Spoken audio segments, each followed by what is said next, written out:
की बांसुरी कोई साधारण बांसुरी नहीं है। यदि मेरी बांसुरी गलत हाथों में लग गई तो सृष्टि का संतुलन बिगड़ सकता है। अब मुझे हंस और तुझी से भी अधिक शक्तिशाली पराक्रमी योद्धा और हथियार चाहिए। मूर्ख जरासंध, मैं कोई आम दानव नहीं हूं। मैं परम तेजस्वी सूर्य और शीतल चंद्र को ग्रहण लगाकर कलंकित करने वाला महान राहु हूं। पातालवासी असुर सेना, तुम्हें जागृत होकर पाताल लोक से निकलकर पृथ्वी पर अपना साम्राज्य स्थापित करना है, अन्यथा असुरों का नाश हो जाएगा। कौन है वो कान्हा? जो मुरली सारे संसार को सम्मोहित करने की शक्ति रखती है, उसे चुराना आसान नहीं था, पर फिर भी मैंने सारा बल लगा दिया। अब तुम्हारा अंत निश्चित है। कृष्ण की हत्या करने का अधिकार और दायित्व सिर्फ मेरा है।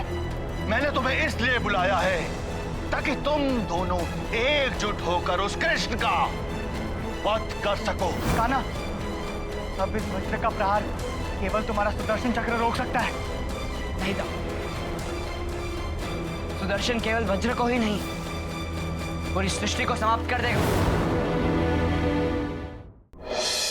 महादेव, कुछ कीजिए महादेव, कृष्ण को बचाइए, अन्यथा सारी सृष्टि का सर्वनाश हो जाएगा। ब्रह्मदेव, ये वज्र ऋषि दधीचि के आत्मदान का फल है, इसे कोई नहीं रोक सकता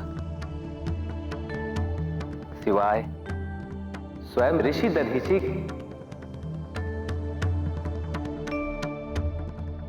ऋषि दधीचि तो पंच तत्वों में विलीन हो चुके हैं, उनकी मृत्यु हो चुकी है, फिर वो कैसे रोक पाएंगे इस वज्र को?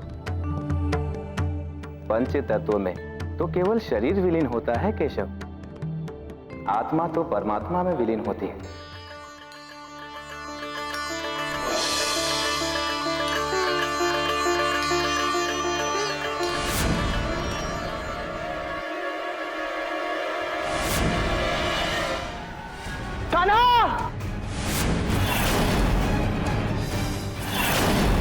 ये क्या माया है कृष्ण की?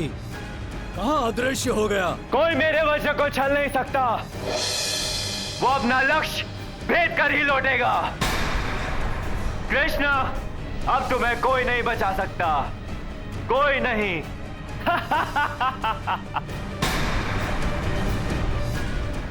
इंद्रदेव,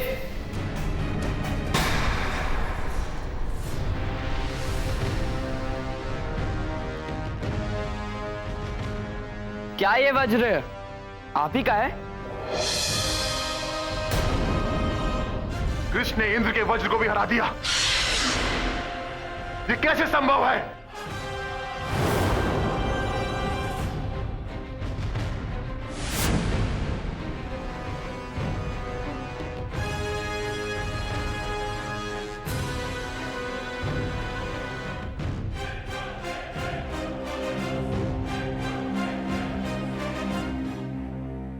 प्रणाम ऋषिवर दधीचि, आपके बलिदान के कारण ही देवताओं ने असुरों पर विजय प्राप्त की थी। आपने अपनी प्राणों की आहुति देकर परम शक्तिशाली वज्र बनाया था, उसी से सृष्टि के सारे असुरों से मुक्ति मिल गई थी। और आज वही वज्र पूरी सृष्टि का विनाश करने वाला है। ऋषिवर केवल आप ही हैं जो इस वज्र को रोक सकते हैं। मैं इस वज्र पे अपना प्रहार कर कर आपके बलिदान का अपमान नहीं करना चाहता।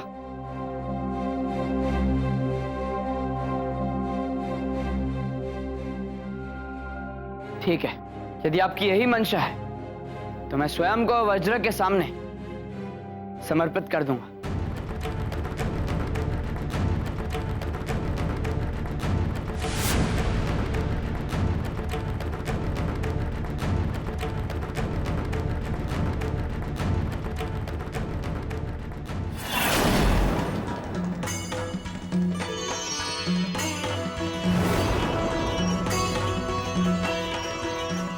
वज्र आपकी बनाई हुई सृष्टि के कल्याण और सुरक्षा के लिए था केशव, पर देवराज इंद्र ने इससे आप पर ही प्रहार कर दिया।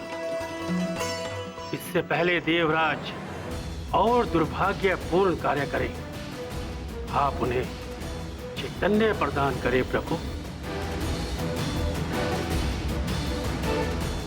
जो आज्ञा ऋषि।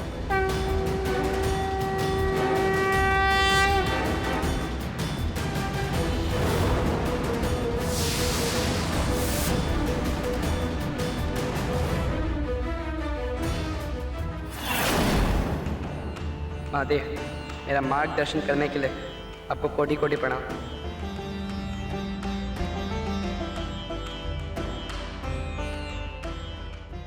नहीं, यहां पर आकर मैं हार नहीं मानूंगा। इंद्र, एक बार और प्रहार करो।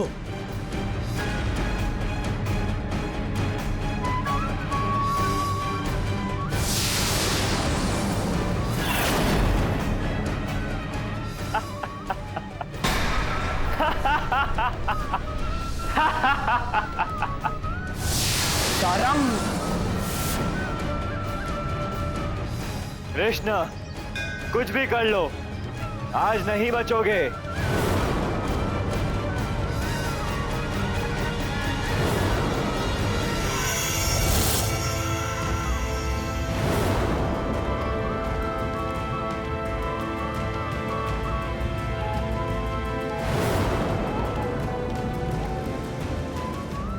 दाऊ, ये सब अपने वश में नहीं है। आप जानते हैं आपको क्या करना है।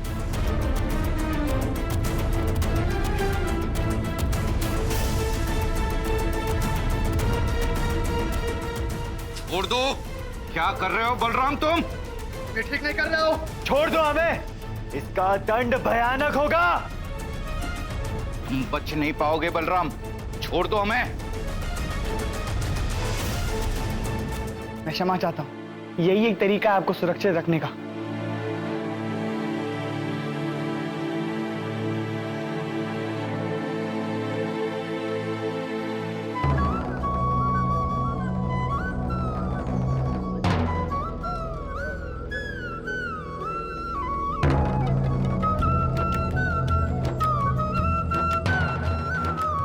बहुत नचा लिया तुमने सबको मेरी बांसुरी की धुन पर। अब तुम्हारी बोलती बंद करने का समय आ गया है।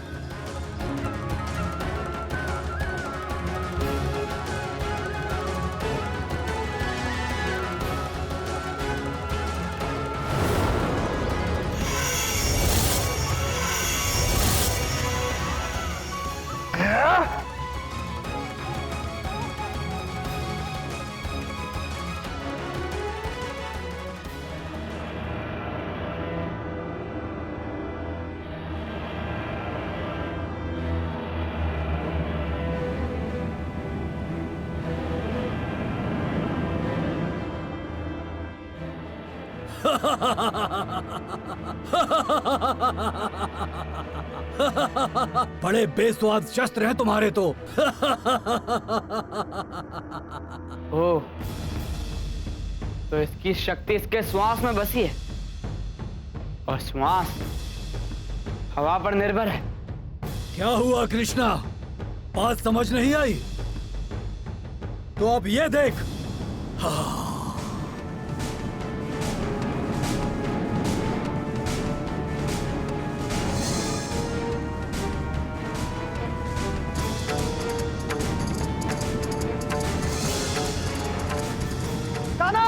दाऊ, सहायता करो कान्हा, सहायता करो कान्हा, कान्हा।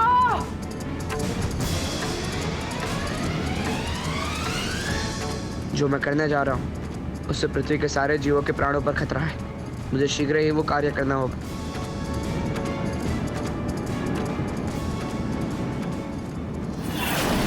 ये कृष्ण फिर कहीं भाग जाएगा। अब दिग्विजयवासु के इस दांव से बच के ये कहीं नहीं भाग सकता, देख लेना। आओ शेषनाग।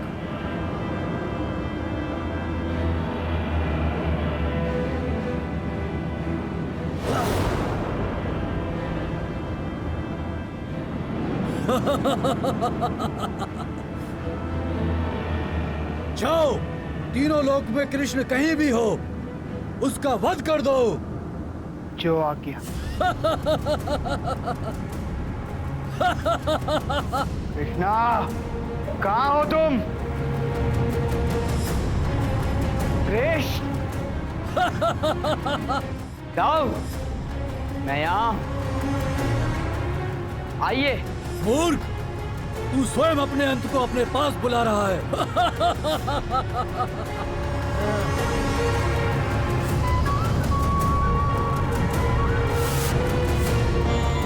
कृष्ण, तूने मुझे ललकारा था, अब देख पवन देव की शक्ति।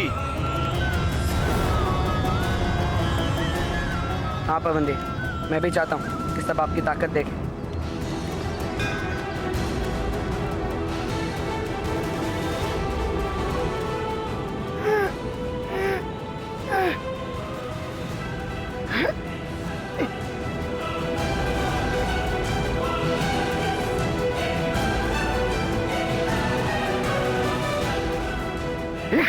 ये क्या हो रहा है?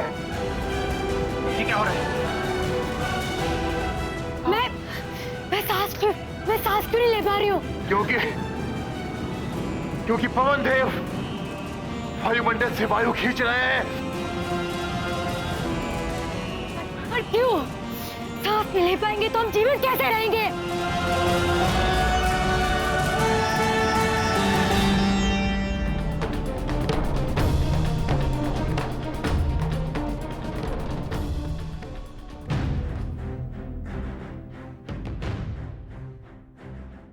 क्या हो गया दिग्रासुर?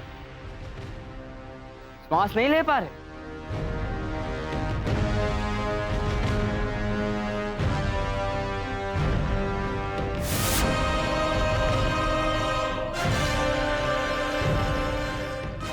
चोरी करना अच्छी बात नहीं होती दिग्ग्रवासुर। रुक जाओ।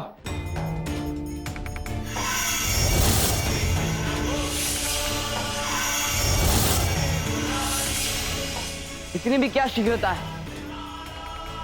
मेरी धुन भी सुनकर जाओ।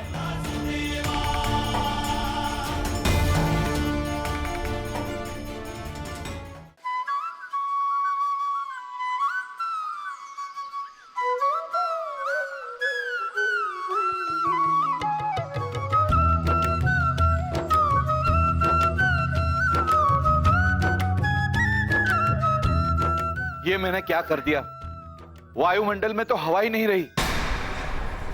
हे प्रभु, मुझे क्षमा करें।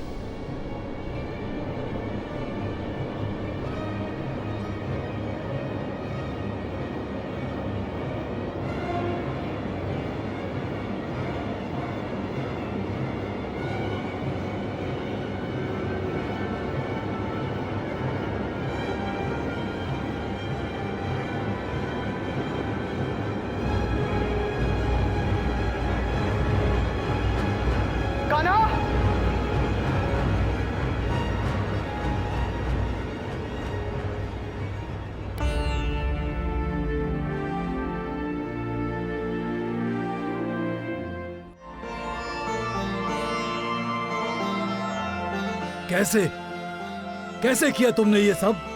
मेरी योजना तो अटूट थी, फिर विफल कैसे हो गई? तुम्हारी योजना के कारण पवन देव की मति भ्रष्ट हो गई थी। मैंने तो बस उसी का उपयोग किया है। बाकी सब तो पवन देव की करनी है।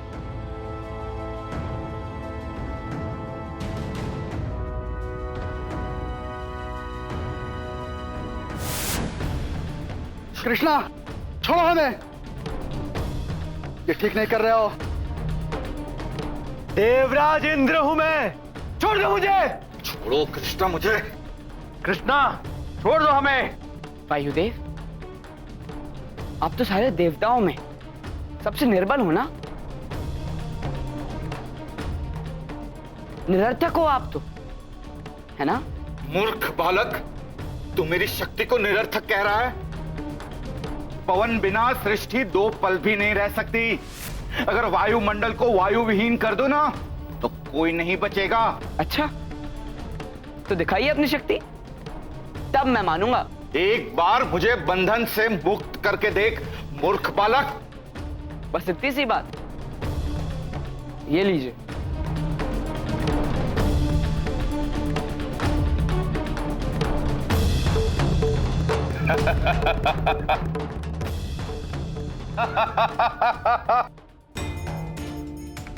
और इस तरह पवन देव ने अपना कमाल दिखाया और सारी वायु अंदर ले ली। और दिग्ग्रवासुर, तुम्हारी तो सारी शक्तियां हवा पर ही निर्भर करती है ना, और बिना वायु के ना तो तुम मेरी बांसुरी बजा पाए और ना ही सम्मोहित हुए लोगों को आदेश दे पाए, क्योंकि वायु से ही वाणी संचालित होती है। और ब्रह्मदेव का वरदान था कि तुम अपने श्वास से किसी भी वस्तु को अपने ओर खींच सकते हो, और फिर जब वायु ही नहीं तो श्वास लेना असंभव है ना।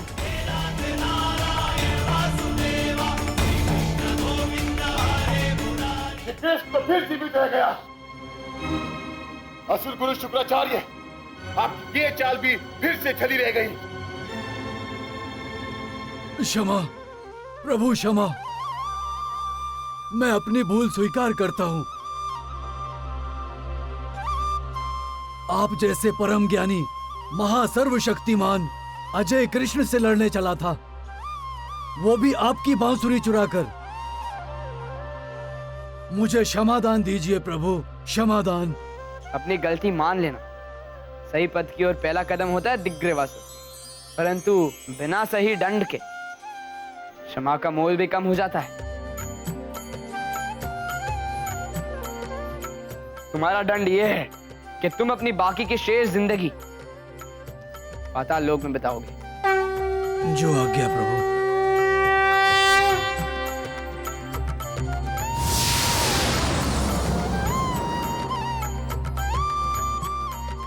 मैं क्षमा करे प्रभु, हमने आप पर प्रहार किया।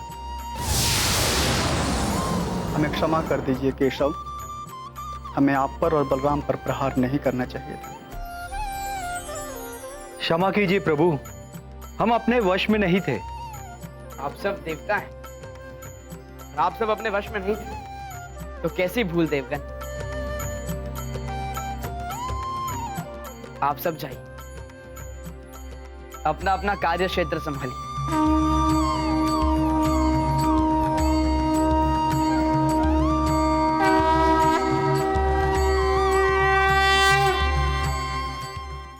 गुरुदेव, आपको इस दिग्ग्रवासुर की बातों में नहीं आना चाहिए था। उस कृष्ण को टक्कर सिर्फ मैं दे सकती हूँ। आदेश दे, मैं अभी जाकर उस कृष्ण की हत्या की कारक बन जाऊंगी। मैं कृष्ण को मारने में खटपटी की हर प्रकार से सहायता करूंगा। आप हमें आदेश दें गुरुदेव। नहीं, तुम अपनी हड़बड़ाई हुई बुद्धि से काम लेकर कृष्ण पे विजय प्राप्त नहीं कर सकते। हमें शांति से काम लेना होगा, हमें रणनीति बनानी होगी, चाहे उसमें कितना भी समय लग जाए, किंतु हम कृष्ण की मृत्यु का कारक ढूंढ के ही रहेंगे।